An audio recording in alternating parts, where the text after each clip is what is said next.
এঁকে দেব, পাখির পাখনায় স্বপ্ন এঁকে দেব, শুধু তোমার জন্যে।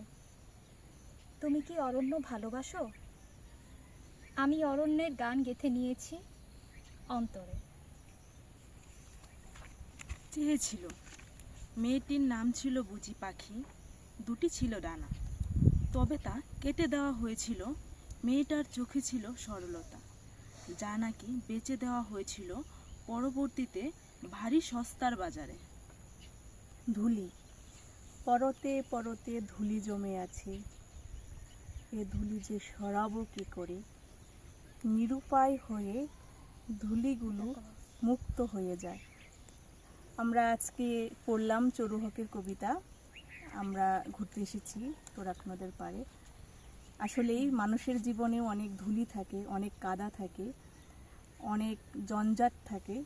এখানে এই কবিতার মতো সবার জীবনে ধুলি, কাদা, বালি মুক্ত হয়ে যাক, মানে জীবনের দুঃখ কষ্টগুলো মুক্ত হয়ে ছড়িয়ে যাক।